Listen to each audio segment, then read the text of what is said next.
Okay, good morning, everyone. Good morning. It's a brisk autumn morning. If you're feeling sleepy, just go outside and meditate a little bit. That'll bring you back to wakefulness. In our practice of the Dharma, we cultivate two qualities of our true nature, two qualities of our basic goodness. That's the quality of wisdom and compassion. Through the practice of, in this tradition, insight or vipassana meditation, moment by moment awareness of our experiences of the body and the mind. Insight, vipassana, means clear seeing into the nature of what is. And in the Buddhist tradition, that's really what wisdom is, seeing reality clearly as it is. The other half of the practice, compassion,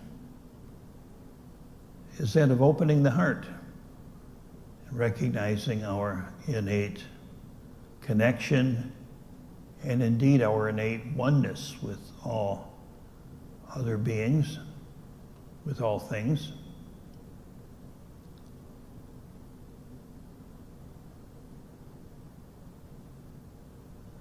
As the sage Nisargadatta Maharaj would say, he says, wisdom tells me I am nothing. Love tells me I am everything. And between those two, my life moves. And so this morning I'd like to talk about cultivating the heart, cultivating the open heart. And I have 5 practices that I'd like to share with you. And obviously the time doesn't permit us going into each one deeply, but I'll give you a summary of each one. I recommend any one of them or all of them. I've practiced them several times myself and found them very helpful in opening the heart and in cultivating the quality of compassion and oneness.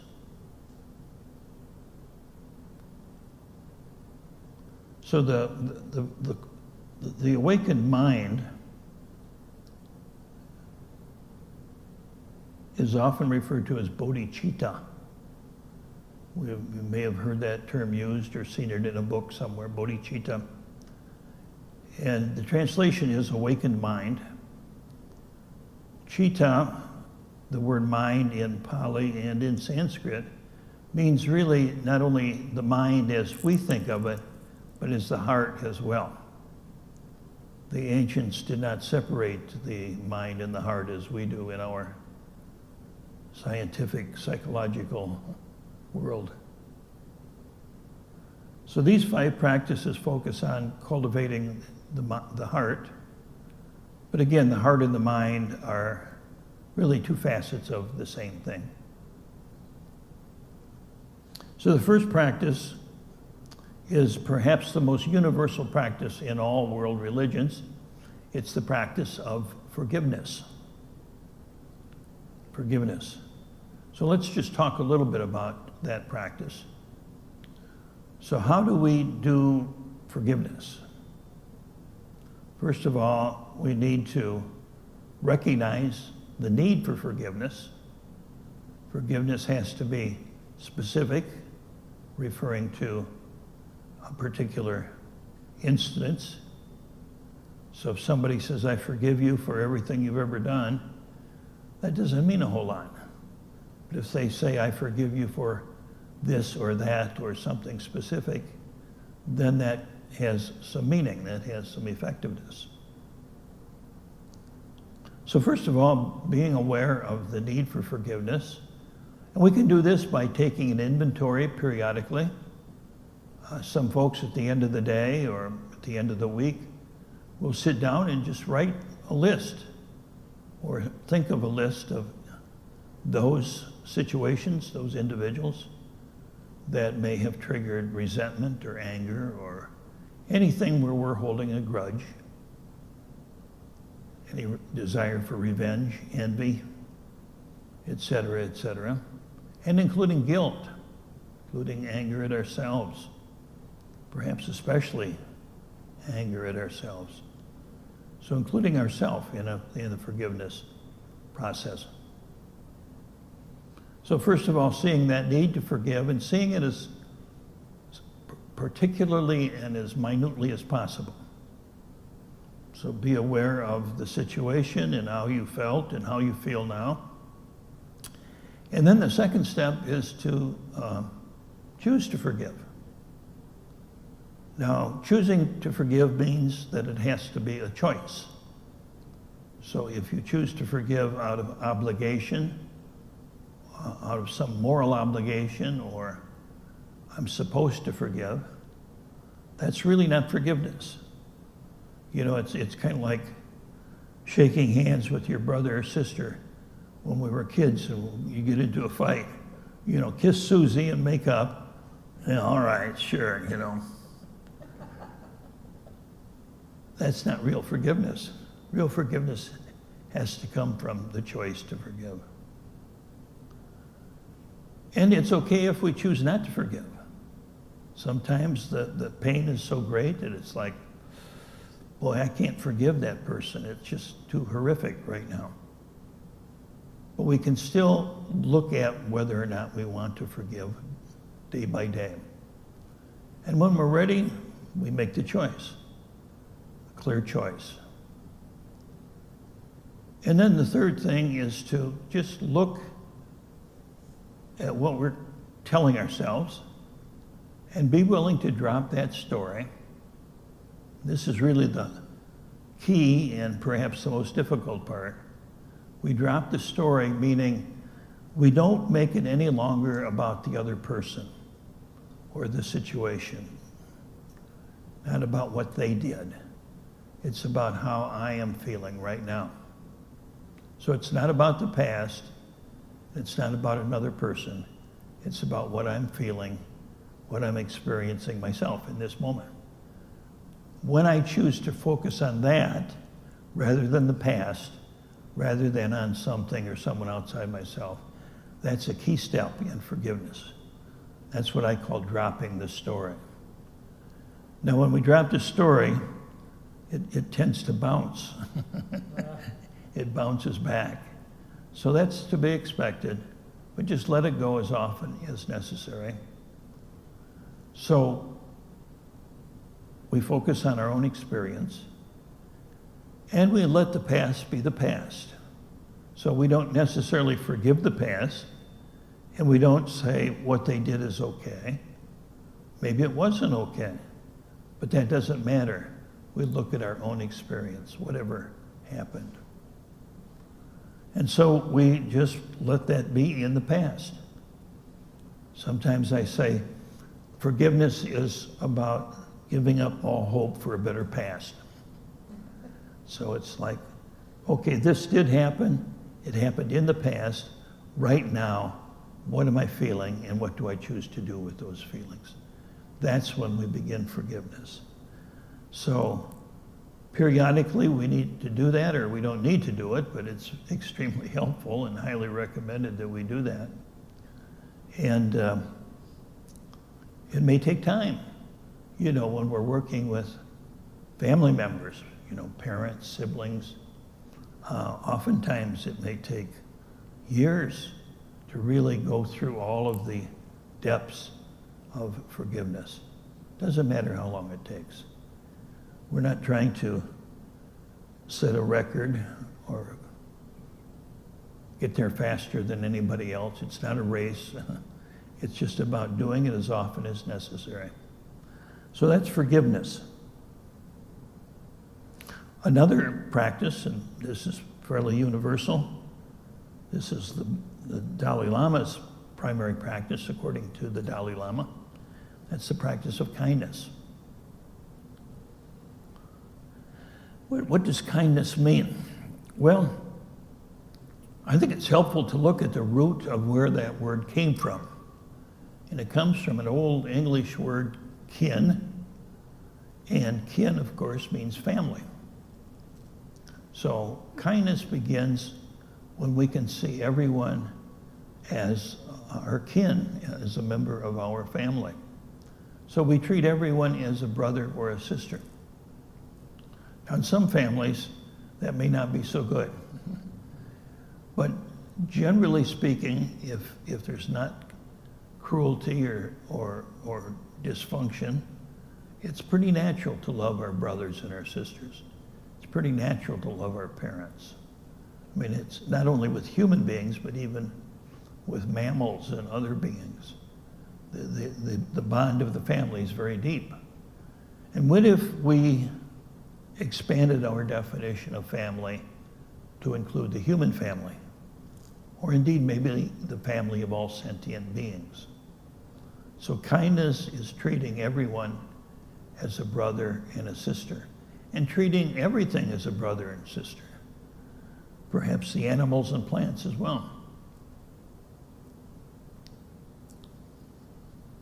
Kindness is not about fixing.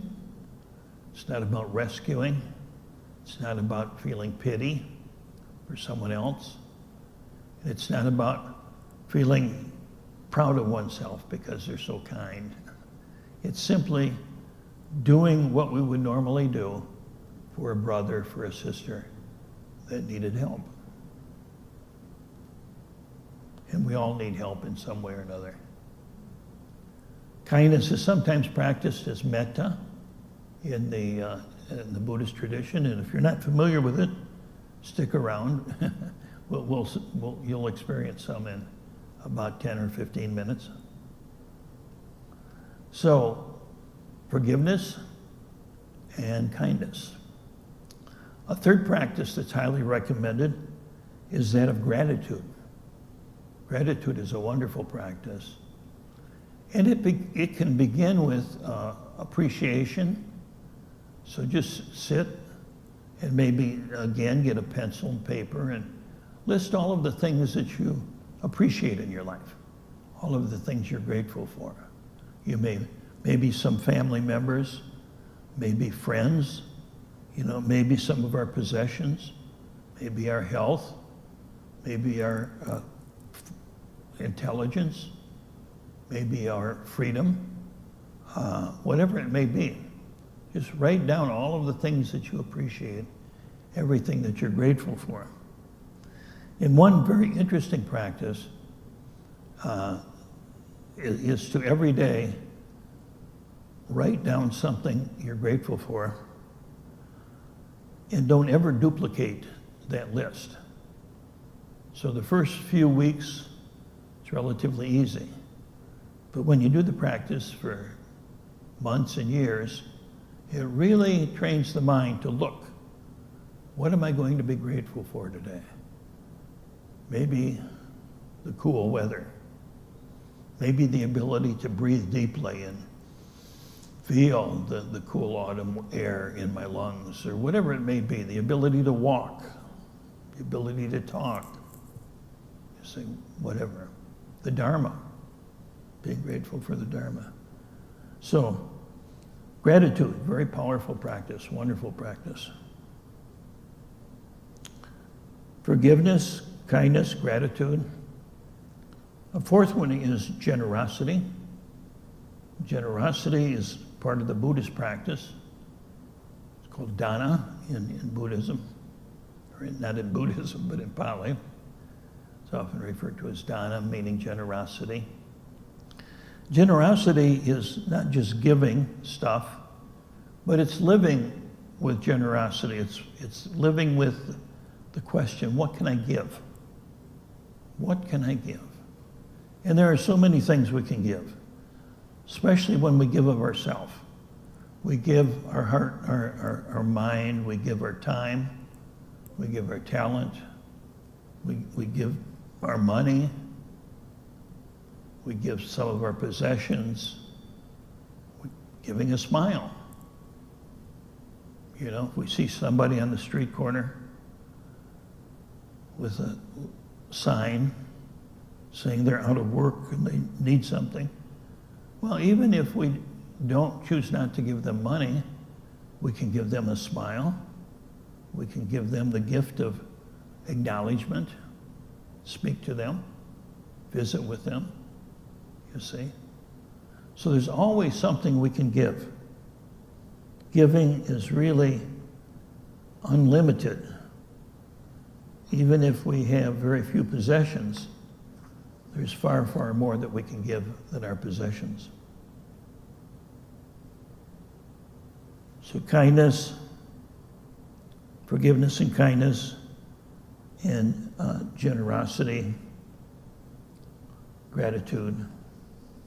And the last practice that I'll share with you is that of compassion. Compassion literally means, from the Latin, it means to suffer with. Now, it's important to remember that suffering with is not a codependent kind of, oh, ain't it awful? True compassion does not have any story connected with it. True compassion does not see another as a victim. It does not pity them. It does not see anyone as a poor